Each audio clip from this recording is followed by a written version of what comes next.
But we'll start off the show with a look back at the Masters, and it's our question of the week, sponsored by Condor Darts. Whose Masters title win surprised you the most? And our options are Johnny Clayton in 2021, Joe Cullen in 2022, Chris Dobey in 2023, or the last option on our poll, the winner from Sunday night, bring back the PDC. He's certainly done it, Stephen Bunting for 2024. Well, I'm going to say none of them because I really wasn't that surprised about any of the four because all of them looked like they were ready to take that next step heading into that tournament. Starting with Johnny Clayton in 2021. If you look the previous year, famously winning the World Cup with Gurr and Price the first time Wales did it. But that wasn't the only deep run. He had a semifinal in the UK Open. He had a semifinal in the European Championship where he went out in a tight affair to the eventual winner, Peter Wright, averaging north of a ton in that match. Seemed ready. Yeah, okay, he went out a little bit early in the next couple majors, but I think everyone knew he was building to that. He also made, of course, the final of the last Euro Tour that he qualified for that year. So he was moving in that direction of taking the next step. And I had said for quite some time that Johnny Clayton was a top player. The only person who didn't know how good Johnny Clayton was Johnny Clayton. After winning the World Cup, he then knew. And I was not surprised that he won the Masters in 2021. Likewise, the following year, Joe Cullen.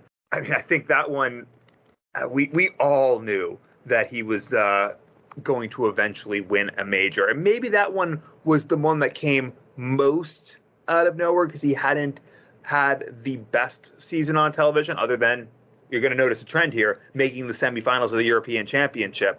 Again, he seemed ready a few years earlier in 2018 when he had the darts and the fly to beat the eventual champion Gary Anderson in Minehead. He had won a Euro Tour event a year and a half before that Masters. He had been moving in that direction for quite some time, and even if he had not taken the step was always there to be taken. And we knew at some point it would click on telly, and it did that week. And I really wasn't that surprised, although if I had to pick one, he probably would have been the most surprising just because he seemed the furthest away. But again, it always seemed like it was going to happen. Chris Dobey as well. I mean, if you look at the back end of 2022, quarterfinal of the World Grand Prix, I told you there was going to be a trend here. Semifinal of the European Championships, and of course a very good run at the World Championships at the start of 2023, in which he made it to the quarterfinals for the first time, beating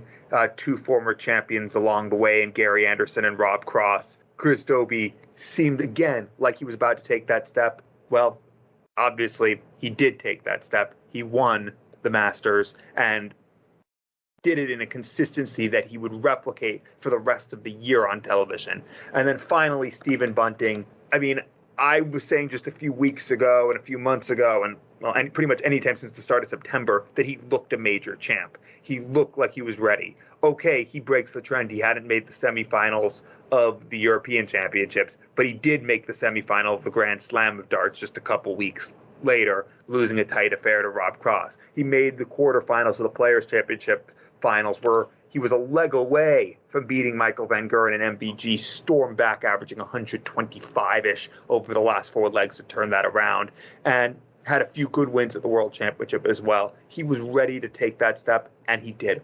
None of the four were really all that surprising. All four looked ready to do it. So if I had to pick one, it would be Cullen, but I'm going to say none. None of them were surprising. They all going into that event were ready to take the step, and they did. And it's easy to say that in retrospect, but even going in, we all knew they were live, and in the end, all of them lifted the title. Well, the victory at the weekend for Stephen Bunting, it has continued that trend of first-time singles televised title winners in the PDC at the Masters 4 years in a row now. And that's kind of why we put this question in there, because they are all four players that have broke new ground at the Masters. And our poll at the moment, it's on Twitter. Do go and have your say. Let us know who you're picking out of those four options. Johnny Clayton, 13%, Joe Cullen, 25%, Chris Dobey, 47%, and Stephen Bunting, the winner at the weekend, 15%. And I was just having a look back, actually. If you go off the pre-tournament odds, Stephen Bunting, he was the least surprising of the four. You go back to 2021, Johnny Clayton, 150 to 1 before that tournament started. Joe Cullen, 40 to 1, Chris Dobey 100 to 1, and Stephen Bunting was 25 to 1. And I'll start in that chronological order like you did as well. And with Johnny Clayton, it's going back to 2021.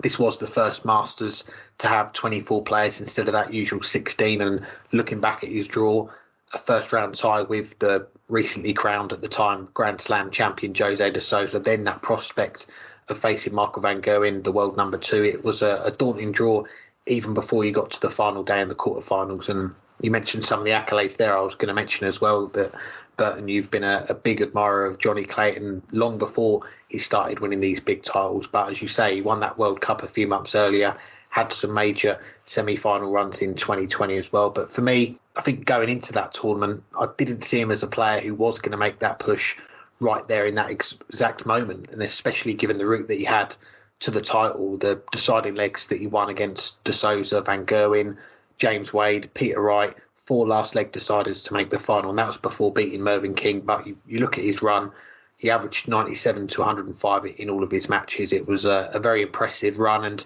a sign of things to come in 2021. And the other 2 after that, Joe Cullen, again, some of the wins that he was able to produce, a 10-1 against Gary Anderson, the 106 average. He also beat Van Gerwen on the way as well. And last year, Chris Dobey, probably the least fancied of the 4 going into that final session of that weekend. You had Michael Smith, Peter Wright and Rob Cross in there, 3 former world champions still in the lineup, and Chris Dobey, someone who'd yet to get over that line, and he was able to beat 2 of them and win the title. And then we come on to the weekend just gone, Stephen Bunting surviving that match start against Ross Smith, which would have put him out 6-3 in the first round. He comes back from 5-2, wins it 6-5 the Saturday night. That incredible 1-4-6 finish on the way to beating the reigning world champion Luke Humphries 10-7, 4 ton-plus finishes in that game as well. And the Sunday as well, I've got to mention that the wins against Peter Wright and Nathan Aspinall, 10-2 and 11-1. Real runaway wins there from Stephen Bunting. And going back to his days when he dominated the BDO, how he was a front runner and then he just put his foot down,